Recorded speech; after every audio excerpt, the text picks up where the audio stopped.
कैसे शिवजी ने और माता पार्वती ने मिलकर सबक सिखाया भृंगी ऋषि को, जो कि शिवजी के एक गढ़ थे। भृंगी ऋषि स्त्री को कुछ नहीं समझते थे, परंतु शिवजी को गुरु तुल्य समझते थे। इसीलिए शिवजी ने उन्हें सबक सिखाया। तो जानते हैं उन्हीं की कथा। तो एक दिन की बात है कि शिवजी पार्वती माता से बोलते हैं कि आज आप भी हमारे साथ यज्ञ सभा में चलें। माँ पार्वती ने शिवजी के इस प्रस्ताव को स्वीकार कर लिया और वह शिवजी के साथ विराजमान हो गई।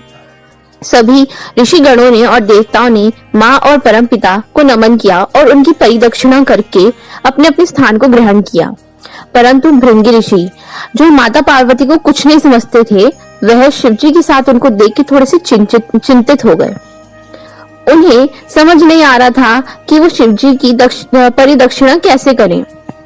बहुत विचारने के बाद भृंगी ने महादेव जी से कहा कि वह अलग खड़े हो जाएं। शिवजी जानते थे कि भृंगी के मन में क्या चल रहा है। वह माँ पार्वती को देखने लगे। माता उनके मन की बात पढ़ ली और वह शिवजी के आधे अंग से जुड़ गई और इस प्रकार उन्होंने धारण किया अर्धनारीश्वर का रूप। अब तो भृंगी और भी ज्यादा परेशान हो गए, तो उन्होंने एक हल निकाला। वे भंवरे का रूप लेकर शिवजी की जटा की परिक्रमा की और अपने स्थान पर खड़े हो गए। यह देखकर माँ पार्वती को बहुत अत्यधिक क्रोध आया।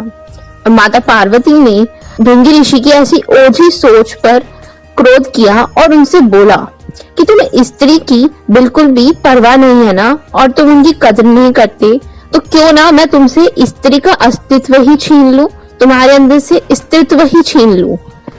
अब भृंगी ना ही जीवित थे और ना ही मृत थे, क्योंकि उनका स्त्रीत्व छीन चुका था। उन्हें अपार पीड़ा हो रही थी।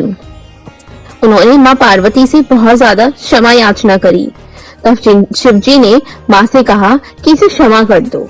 माँ पार्वती ने उन्हें क्षमा कर दिया और बोली, संसार में स्त्री शक्ति के बिना कुछ भी नहीं है। बिना स्त्री के प्रकृति भी नहीं है और पुरुष भी नहीं है। दोनों का इस सृष्टि पर होना अनिवार्य है।